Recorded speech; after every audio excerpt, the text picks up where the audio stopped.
महामारी के दौर को लेकर बीजेपी महाराष्ट्र सरकार पर निशाना साध रही है, लेकिन बीजेपी शासित राज्यों में ही हालात खराब होते जा रहे हैं। यहां तक कि स्थिति को लेकर त्रिपुरा में बगावत का दौर शुरू हो गया है।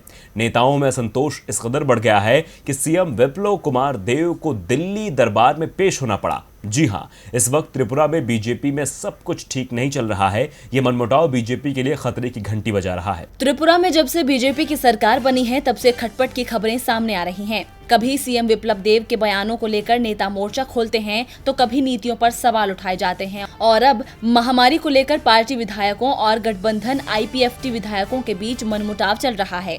कहा जा रहा है कि राज्य में बढ़ती महामारी की वजह से बीजेपी सरकार की आलोचना हो रही है, सीएम पर सवाल उठाए जा रहे हैं। विधायकों के एक समूह ने आरोप लगाया है कि मुख्यमंत्री ने उनकी बात नहीं मानी और 2018 के विधानसभा चुनाव से पहले पार्टी हित और बीजेपी के चुनावी वादों पर विचार किए बिना सरकार चला रहे हैं। उन्होंने कहा कि कई मौकों पर पार्टी के वरिष्ठ नेताओं और विधायकों को सार्वजनिक रूप से अपमान किया गया। सीएम सूबे में महामारी के दौर को भी नहीं रोक पा रहे हैं।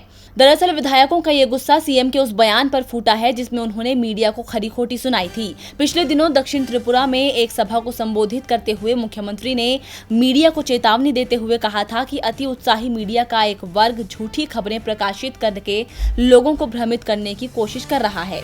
इतिहास उन्हें कभी माफ नहीं करेगा, त्रिपुरा उन्हें कभी माफ नहीं करेगा, ना ही मैं करूंगा। इतिहास गवाह है कि मैं देव हमेशा वही करता हूं जो मैं कहता हूं कि मैं करूंगा। इसी चेतावनी पर न सिर्फ विपक्ष भड़क रहा है, बल्कि बीजेपी विधायक ही बिफर गए हैं।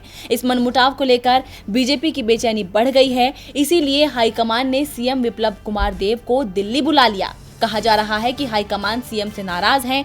इस रुख को देखकर यही माना जा रहा है कि अब बीजेपी में बदलाव हो सकता है। डीबी लाइव की रिपोर्ट।